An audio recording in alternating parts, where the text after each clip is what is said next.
Bismillahirrahmanirrahim. Assalamu alaikum. څنګه چې تاسو ته ښکاري پاکستان تحریک انصاف ضلع مردان رورل کیبینټ نن اجلاس وشو. په هغې کې مختلف ایجنډا باندې خبرې وشولې او په هغې کې مشترکه طور په تفصیل سره باندې ممبرشپ فارم باندې خبرې وشولې. دا یو آنلاین ممبرشپ فارم دی. د دې کابینې منظوري ورکړه ده او زموږ چې څونه ملګري دي د چا چې په تحصیلونو کې دلچسپي چا چې په ویلیج کونسل کې دلچسپي هغوی دپاره دا یو اسانه او یو آنلاین فارم دی او یو پیج فارم دی صرف چې هغې کې دوی خپل صرف نوم ورکوي، خپل تصویر به ورکوي، شناختي کارډ فرنټ پیج او بیک پیج ته به تصویر ورکوي او په کوم تحصیل سره تعلق دی هغې ته به یو ټیک مارک کوي.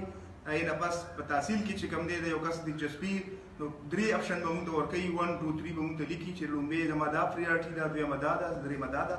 بیا په ویلیج کونسل کې څوک اپلای کوي نو ویلیج کونسل کې هم دغه 3 اپشنز دي او لاندې به د ویلیج کونسل خپل نوم ولیکلی شي او د موبایل نمبر به په دې کې ولیکلی شي او بیا به لاندې سبمیټ شي. لس ورځې یو هفته چې کوم دی د دې ټایم دی د 12 تاریخه پورې د شپې د 12 پورې دا ممبرشپ د عهدیدارو لپاره دا فارم دی.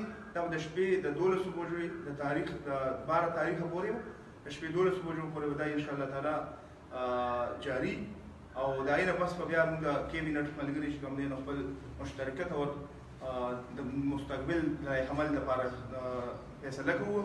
سکروټني به د دې کېږي مشاورت سره د سینیر ملګري به ځان سره په اعتماد کېلو، پارلمنټیرین به اعتماد کېلو او انشاءالله تعالی یو مضبوط، یو غیر متنازع او یو زبردست تنظیم به انشاءالله تعالی موږ د تحصیلونو په شکل کې او د ویلیج کونسلو په سطح باندې به موږ یو زبردست تنظیم جوړو. بخیري ډېره مهرباني، شکریه.